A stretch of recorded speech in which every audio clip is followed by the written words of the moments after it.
النهارده جايبه لكم ان شاء الله سمك فيليه والرز ابو بصله الجميل اللي انتم شايفينه ده. ويلا بينا نتابع الفيديو. بسم الله الرحمن الرحيم. ان شاء الله النهارده هنعمل مع بعض السمك الفيليه. اول حاجه دي نص كوبايه دقيق وعليها معلقتين نشا، وهنا دي كوبايه الا ربع دقيق وعليها معلقه واحده بس نشا كبيره، ودي معلقه صغيره كركم زي ما انتم شايفين كده عشان اللون، ودي التوابل معلقه توم بودره، معلقه ملح، نص معلقه بابريكا، نص معلقه شطه كمون. ومعانا هنا بقى الرز. هنعمل الرز البني ان شاء الله بتاع السمك.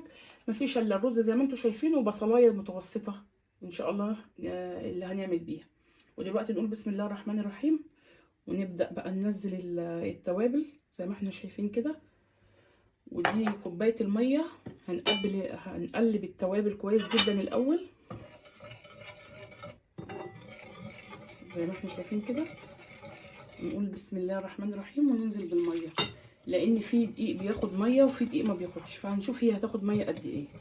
ما نحطش الكوباية كلها إلا لما نشوف هتاخد معانا مية قد ايه. تمام. بسم الله الرحمن الرحيم. احنا عايزين الخليط ما يبقاش ولا منه تقيل قوي ولا منه سائل قوي، يبقى مظبوط. بسم الله الرحمن الرحيم.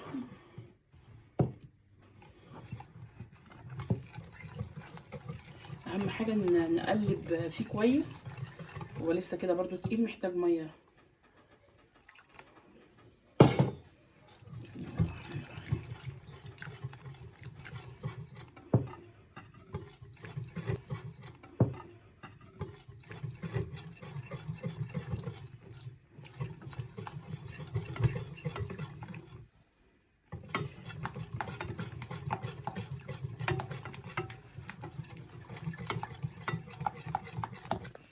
وكده كده القوام بتاعه مظبوط، شايفين؟ مش هنحط ميه تاني.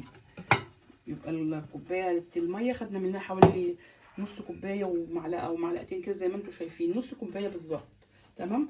وهنحط بقى معلقه الكركم على معلقه النشا والدقيق وهنقلبهم مع بعض كويس جدا. وهنشوف برضو الخلطه اللي احنا عملناها دي لو محتاجه ملح هنحط. تمام. يبقى خلاص هنتبل السمك فيها ومفيش اسهل من كده. التتبيله بسيطه جدا وبيطلع السمك ما شاء الله عليه بيبقى رهيب.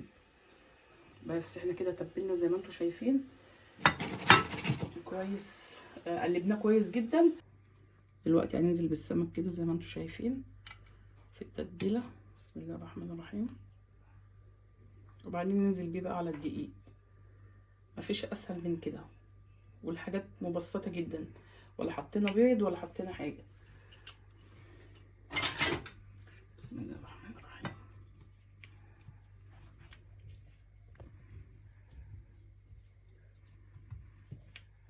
ما شاء الله بيتعمل وبيبقى بسرعه ومبياخدش معانا اي وقت. هنرص بقى كده زي ما احنا شايفين.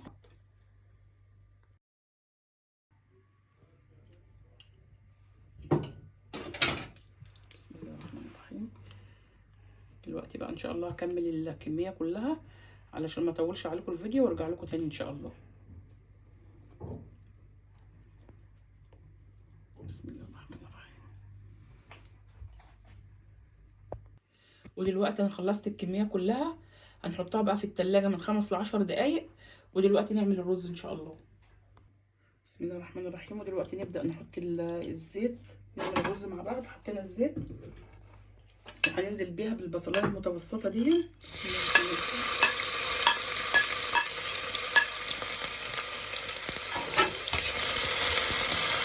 بنجمينا بقى نقلب فيها لغايه ما تحمر مش تتحرق. في ناس بيحرقوها علشان الرز يبقى بني، لا هي لما تحمر هتبقى جميله برضه. نحمرها حلو. تمام. نبتدي بقى. انا غسلت الرز وهصفيه دلوقتي وارجع لكم تاني.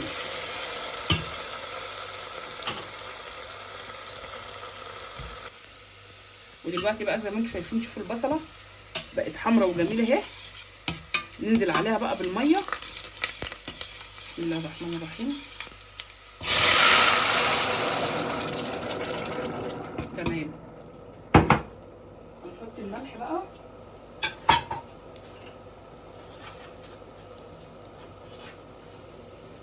ننزل بالملح اهو. بسم الله الرحمن الرحيم.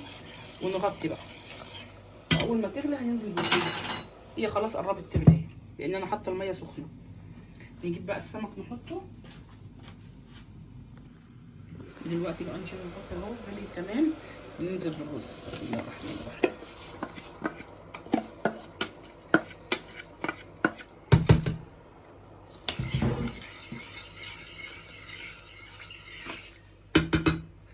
هنغطي بقى ونوطي البوتاجاز، نعمله على نار متوسطه، بعد كده نوطي خالص. تمام. نجيب بقى السمك، ننزل بقى دلوقتي بالسمك. بسم الله الرحمن الرحيم.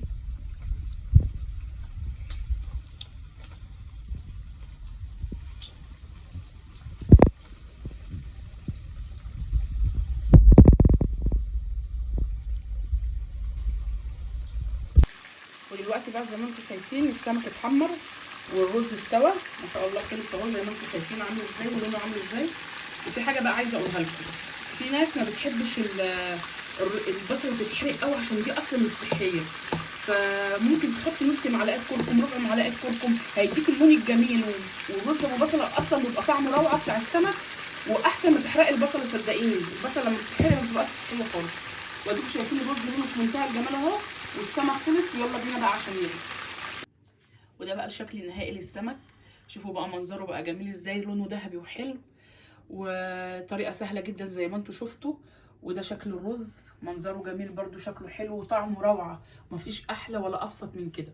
واللي يعجب الفيديو لايك وشير وسبسكرايب للقناه علشان يوصلكم مني كل جديد. السلام عليكم ورحمه الله وبركاته.